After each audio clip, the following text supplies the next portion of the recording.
গণপ্রজাতন্ত্রী বাংলাদেশ অন্তর্বর্তীকালীন সরকার সরকারি স্বায়ত্তশাসিত আধা স্বায়ত্তশাসিত কর্মচারীদের দুঃখ দুর্দশা, যৌক্তিক দাবি ও মূল্যস্ফীতির বিষয় বিবেচনায় নিয়ে জাতীয় বেতন কমিশন 2025 গঠন করায় মাননীয় প্রধান উপদেষ্টা নোবেল বিজয়ী ডক্টর মোহাম্মদ ইউনূস এবং সম্মানিত উপদেষ্টা পরিষদের সকল সদস্যদের প্রতি আন্তরিক ধন্যবাদ, অভিনন্দন ও কৃতজ্ঞতা প্রকাশ করছি। 2015 সালে বৈষম্যযুক্ত অষ্টম পে স্কেল কার্যকরের পর থেকে দীর্ঘ 11 বছর যাবৎ বাংলাদেশের সর্বস্তরের কর্মচারীগণ বৈষম্যমুক্ত নবম পে স্কেলের এবং 7 দফা দাবি আদায়ের জন্য বিভিন্ন সময় মানববন্ধন, স্মারকলিপি প্রদর্শন সহ কর্মসূচি পালন করে আসছি। পে কমিশনের কাছে আমাদের দাবি, দেশের বাজার ব্যবস্থা বিশ্লেষণ, 6 সদস্য পরিবারের জীবনযাপন ব্যয় ও বেতন বৈষম্য বিষয়টি বিবেচনায় নিয়ে ন্যায্যতা ভিত্তিতে 1:4 অনুপাতে 12টি গ্রেড সংখ্যা রেখে বৈষম্যমুক্ত নবম পে স্কেল প্রদানের জন্য মাননীয় প্রধান উপদেষ্টা ও বেতন কমিশনের নিকট প্রস্তাবনা উপস্থাপন করছি।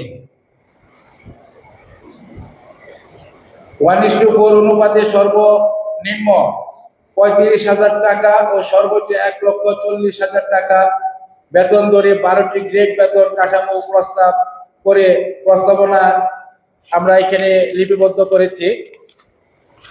যেমন এখানে 20টি গ্রেড বলা হয়েছে। 20টি গ্রেডে আমরা বেতন পাই। বর্তমানে যে প্রথম গ্রেডটি আছে সেটা হলো 78,000 টাকা। আমি এক এক করে যদি 20 পর্যন্ত বলি তাহলে অনেক সময় লেগে যাবে। আমি সময় সংক্ষিপ্তর কারণে 1 নাম্বার গ্রেড 78,000 টাকা। 1 নাম্বার গ্রেড থেকে পর্যায়ক্রমে আসছে 10 গ্রেড পর্যন্ত। 10 গ্রেড পর্যন্ত আসছে আপনার 16,000 টাকা। 16,000 টাকার পরে চলে আসছে আপনার 11 গ্রেড। 11 গ্রেডে এসে হয়েছে 12,500 টাকা।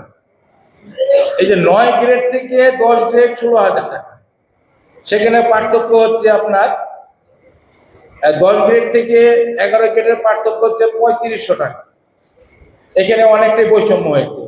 11 গ্রেড থেকে 12 গ্রেড, 11 গ্রেড থেকে 12 গ্রেড 1200 টাকা থেকে 300 টাকা পার্থক্য। মানে যে পার্থক্য করতে গিয়ে আপনার 12 গ্রেড থেকে 13 গ্রেডের সাথে 12 গ্রেডের পার্থক্য 300 টাকা। তারপর 14 গ্রেডের সাথে 13 গ্রেডের সাথে 14 গ্রেডের পার্থক্য 800 টাকা। 14-র সাথে 15-র পার্থক্য 500 টাকা। 15 থেকে 16-র পার্থক্য 400 টাকা। 16 থেকে 17-র পার্থক্য 300 টাকা। 17 থেকে 18-র পার্থক্য 200 টাকা। 18-র সাথে 19-এর পার্থক্য 300 টাকা। 19-এর সাথে 20-এর পার্থক্য হচ্ছে 250 টাকা। এই যে নিচের যে গ্রেডগুলি পার্থক্য দেখছেন আপনারা, পার্থক্য হচ্ছে 300, 250, 200, 300, 400, 500 টাকা। এইখানেই কিন্তু বৈষম্য হয়েছিল 2015 সালে যে অষ্টম পে স্কেল দিয়েছিলেন, এইখানেই পার্থক্য হয়েছিল। এই পার্থক্য এবং বৈষম্য নিরসনের জন্য তৎকালীন সরকার একটি কমিশন গঠন করেছিল। সেই কমিশনের তথ্য প্রমাণ আমাদের কাছে আছে, কিন্তু সেই কমিশন এই বৈষম্য নিরসন করেন নাই। সেটা আকরাম পরিষদ নামের একটা কমিশন, আকরাম কমিশন নামে ছিল। এই যে বৈষম্য আমরা শিকার, আমরা গরিব কর্মচারী। একজন যদি বেতন পায়, মূল বেতন 78,000 টাকা, আর একজন যদি বেতন পায় 8,250 টাকা, এটা আমরা বাংলাদেশের সকল জনগণ জানি যে কত বড় বৈষম্য হয়েছে। তো আমরা বর্তমান অন্তর্বর্তীকালীন সরকারের কাছে বাড়ি ভাড়া ঢাকা মহানগরে মূল বেতনের 80%, বিভাগীয় শহরে 70%, জেলা শহরে 65%, উপজেলা থানা শহরে 60%। চিকিৎসা ভাতা বর্তমানে আমরা পাই 1500 টাকা। 1500 টাকা 6 সদস্যের জন্য চিকিৎসা ভাতা। এটা সরকারের কাছে আমার প্রশ্ন রইল লজ্জাজনক ভাবে।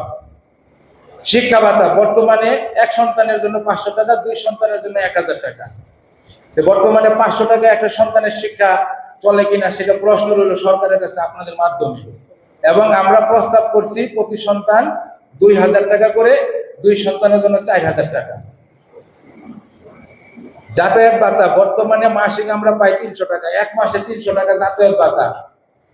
সরকারের কাছে আমার প্রস্তাব এবং প্রশ্ন এবং বিবেচনার জন্য রইল যে 300 টাকা যাতায়াত ভাতা সরকারের কোনো প্রতিনিধি যারা আছেন সর্বোচ্চ আপনারা একটু একদিন এক সপ্তাহ একটু এই মানে পাবলিক যানবাহনে একটু চলাফেরা করে 300 টাকা যাতায়াত করে আমাদের কাছে রিপোর্ট দিবেন যে কয়দিন চলাফেরা করতে পারছে। সেই ক্ষেত্রে আমরা প্রস্তাব রাখছি প্রতি মাসে 3000 টাকা প্রস্তাব করা হলো। এই যে টিফিন ভাতা 200 টাকা, মানে এই যে লজ্জা মানে কি, লজ্জার মুখ দেখাইতে মন চায় না।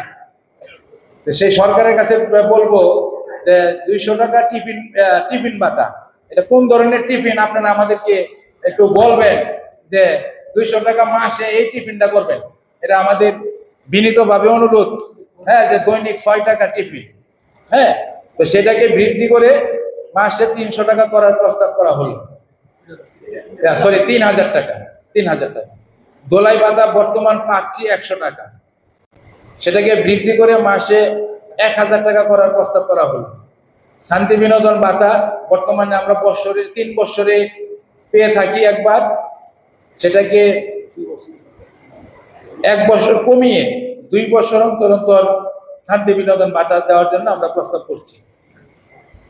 বাংলা নববর্ষ ভাতা বর্তমানে আমাদেরকে 20% হিসেবে দেওয়া হয়, সেটা বাজার দর দ্রব্য মূল্য দিক বিবেচনা করে সেটাকে 50% হারে প্রদান করার প্রস্তাব করছি। পূর্বের ন্যায় আমাদের পূর্বের যে সুবিধা ছিল, পূর্বের ন্যায় টাইম স্কেল ও সিলেকশন গ্রেড পূর্ণ বহাল করার প্রস্তাব করা হলো।